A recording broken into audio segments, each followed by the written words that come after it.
Welcome to the eerie and intriguing world of cursed artifacts, where history intertwines with the supernatural. These are not just relics of the past. They are objects believed to carry a malevolent force or a dark history, often bringing misfortune or tragedy to those who possess them. From ancient tombs to modern museum collections, cursed artifacts have captivated the imagination of people across time and geography. They serve as chilling bridges between the known and the unknown, drawing us into mysteries that defy logic and challenge our understanding of reality. In this extended exploration, we delve into some of the most infamous cursed artifacts from around the world. What makes an object cursed? Is it the energy it absorbs from tragic events? The dark intentions of its creators or owners? Or is it something far more mysterious? Something that taps into the deep-rooted fears and superstitions of the human psyche. As we journey through these tales, we'll uncover not just the stories of these haunted items, but also the psychology, folklore, and historical context that keep their legends alive. The Hope Diamond is one of the most famous and enigmatic gemstones in history. With its deep, hypnotic blue hue and a weight of 45.52 carats, the diamond has dazzled countless admirers. Yet behind its beauty lies a trail of tragedy. Believed to have originated from the Kohler mine in India during the 17th century, the diamond was first acquired by French gem merchant Jean-Baptiste Tavernier. According to legend, the diamond was originally plucked from the eye of a sacred idol in a Hindu temple, an act that supposedly brought about a curse. Though there's little concrete evidence supporting this origin story, it has become an enduring part of the diamond's mythology. After arriving in Europe, the diamond passed through various royal hands. It was sold to King Louis XIV, who had it recut and named the French Blue. The king and his descendants wore it with pride, but their fates took dark turns. Both Louis XVI and Marie Antoinette were executed during the French Revolution, adding to the lore that the diamond was cursed. Later, the diamond vanished during the Revolution and reappeared in London in 1812, mysteriously recut to its current form and renamed the Hope Diamond after its new owner, Henry Philip Hope. Over the years, subsequent owners experienced strange misfortunes, ruined finances, deaths in the family, mental breakdowns, and more. Perhaps the most infamous owner was American socialite Evelyn Walsh McLean, who acquired the diamond in the early 20th century.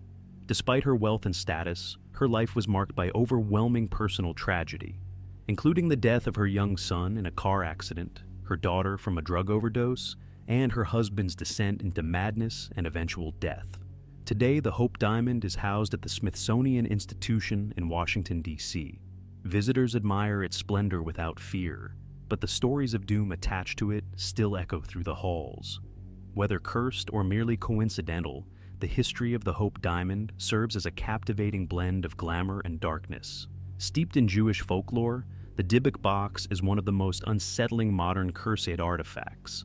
Described as an antique wine cabinet, the box supposedly contains a Dybbuk, a malevolent, disembodied spirit that, according to Jewish mythology, can possess the living. The story gained attention in the early 2000s when Kevin Manis, a Portland-based antique dealer, purchased the box at an estate sale. He claimed it once belonged to a Holocaust survivor who had used it to trap a Dybbuk summoned during a seance. Manis soon began experiencing terrifying phenomena: strange smells of jasmine and cat urine, nightmares involving an old hag, and inexplicable electrical failures. He gave the box to his mother as a gift, but she suffered a sudden stroke the same day.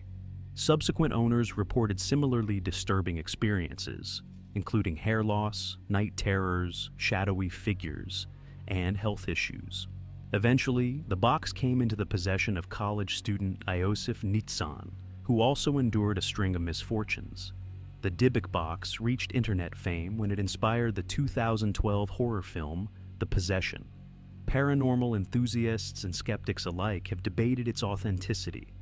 Is it a genuine supernatural object, or an elaborate hoax bolstered by mass hysteria? Skeptics suggest that suggestion and confirmation bias may explain the symptoms, but believers argue that the box's effects are too consistent to be mere coincidence. Regardless of its true nature, the Dybbuk box remains an enduring symbol of the power of belief. Whether it's a cursed object or a psychological trigger, its legend shows how fear and mystery can breathe life into even the most ordinary objects. In the quiet countryside of North Yorkshire, England, lies a tale of murder and malediction centered on a simple wooden chair. The Busby Stoop Chair, named after convicted killer Thomas Busby, has become a notorious artifact with a deadly reputation. Over the centuries, numerous deaths have been attributed to the chair. During World War II, Royal Air Force pilots who visited the pub where the chair resided would sit in it for a dare, and many of them never returned from their missions. Later, delivery men, builders, and locals who sat in the chair reportedly died in car crashes, fell from buildings, or suffered other freak accidents shortly after. By the 1970s, the pub's owner decided the chair was too dangerous. It was donated to the Thirsk Museum, where it now hangs high on a wall, out of reach, a silent warning to all who pass beneath it. Whether the deaths were mere coincidence or the result of the chair's malevolent energy, the Busby Stoop Chair has earned its place among the most infamous cursed artifacts in British folklore. Myrtle's Plantation, located in St. Francisville, Louisiana, is one of America's most haunted homes, with over a dozen spirits said to reside there. Among the most notorious artifacts in the plantation is a large antique mirror hanging in the main hall, a mirror believed to contain the souls of those who once lived and died within the mansion's walls. The plantation dates back to 1796 and has a dark past, marred by tales of murder, betrayal, and tragic loss. One of the most persistent legends involves a slave named Chloe, who was allegedly hanged after poisoning the family's children. According to the tale, the mirror was not covered during the family's mourning period, a tradition meant to prevent souls from being trapped within, and as a result, the spirits of Sarah Woodruff and her children are said to be imprisoned inside. Visitors and staff have reported eerie phenomena around the mirror, handprints that appear on the glass despite regular cleaning, fleeting images of ghostly figures, and even whispering voices. Paranormal investigators have attempted to capture photographic evidence, with some claiming to see shadowy outlines or faces in their recordings.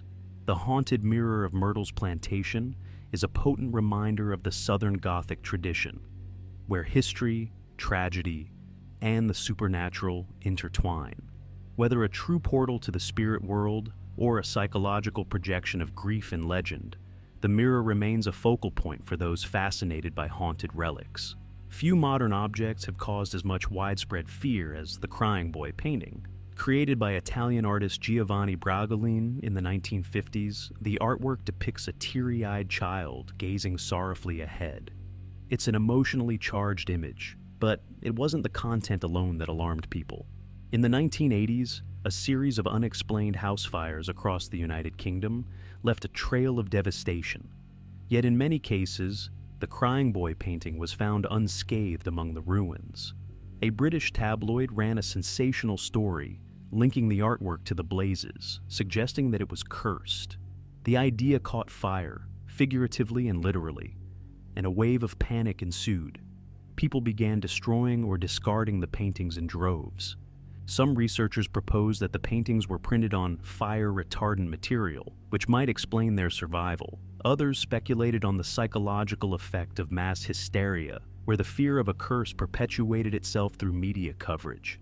Still, those who suffered loss continued to believe the painting brought misfortune. Legends even arose about the identity of the boy in the painting.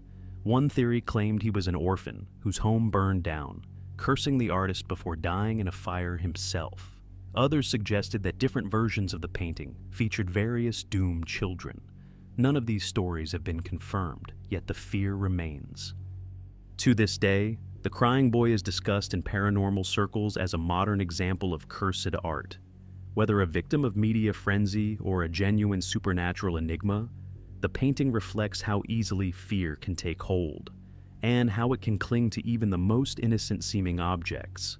From royal jewels to innocent paintings, these cursed artifacts have left a mark on our cultural consciousness. They stir something deep within us, the idea that objects can carry not just memories, but energies, intentions, and even malevolence. Whether viewed through the lens of superstition, psychology, or historical analysis, The tales of cursed artifacts reflect our need to explain the unexplained. Some of these stories may be cautionary tales, others products of coincidence, yet they endure because they tap into our deepest fears: fear of death, of the unknown, of forces beyond our control. In the end, cursed artifacts are more than just objects. They are mirrors of our own anxieties, vessels for our stories, and perhaps, in some cases, harbingers of something darker. If you enjoyed this in-depth journey into the chilling world of cursed artifacts, be sure to subscribe to Unsolved Pulse for more fascinating explorations into history's most enduring mysteries. Like, share, and join us next time as we uncover the secrets that still linger in the shadows.